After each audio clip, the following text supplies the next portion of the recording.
Hi friends, welcome back to our channel. ఈరోజు Saturday అంటే ఎవరు వస్తారో మనందరికీ తెలుసు కదా. కింగ్ నాగార్జున గారు అయితే రాబోతున్నారు. హాయ్, హలో, నమస్తే, ఆదాబ్. Welcome back to the world's biggest reality show Big Boss season 8. ఈసారి అన్లిమిటెడ్ ఎంటర్టైన్మెంట్ ఉండబోతుంది.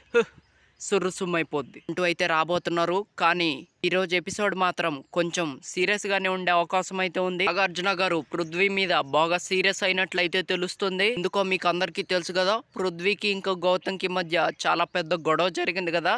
గొడవలో వీళ్ళందరూ పెద్దగా మాటలు వదిలేరనే చెప్పాలి. అంతేకాకుండా గౌతమ్ కూడా చిన్న క్లాస్ పీకినట్లయితే తెలుస్తుంది. దాంతో పాటు విష్ణుప్రియకు కూడా బాగా క్లాస్ పీకినట్లయితే తెలుస్తుంది. అమ్మ విష్ణు, ఇక్కడ పృథ్వీకి ఇంకా గౌతమ్కి మధ్య గొడవ జరుగుతుంటే నువ్వు వెళ్ళి రోహిణితో గొడవ పడుతున్నాడు ఏంటమ్మా, నువ్వు నీ గేమ్ ఆడటానికి వచ్చావా పృథ్వీ గేమ్ ఆడటానికి వచ్చావా అని నాగార్జున గారు క్లాస్ పీకినట్లయితే తెలుస్తుంది. అలాగే పృథ్వీ మాట్లాడుతుంటే మీరందరూ మధ్యలో ఎందుకు మాట్లాడుతున్నారు? నిఖిల్, యష్మి, ప్రేరణ, నబీల్ వన్ మాట్లాడుకోవచ్చు కదా, నలుగురు ఐదుగురు ఎందుకు అరుస్తున్నారు ఒకేసారి అని నాగార్జున గారు కొంచెం సీరియస్ గానే చెప్పినట్లయితే తెలుస్తుంది. మొత్తానికి మ్యాటర్ అయితే ఇది కొంచెం సీరియస్ గానే ఉండే అవకాశం అయితే ఉంది. నాకైతే నమ్మకం లేదని చెప్పాలి. ఎందుకంటే సాటర్డే ఎపిసోడ్స్ ని కూడా మన కింగ్ నాగార్జున గారు ఫండే చేస్తున్నారు. సో మరి ఈ రోజైనా బాగుంటే కొంచెం ఇంట్రెస్టింగ్ గా ఉంటుంది. ఎందుకంటే ఆ నెక్స్ట్ 2 వారాలు కూడా పెద్దగా ఏముండదు, కంటెస్టెంట్స్ అందరూ బాగా ఎంజాయ్ చేస్తారు కాబట్టి ఈ వారమైనా కొంచెం సీరియస్గా మాట్లాడితే బాగుంటుంది. మరి మొత్తానికి మ్యాటర్ అయితే ఇది.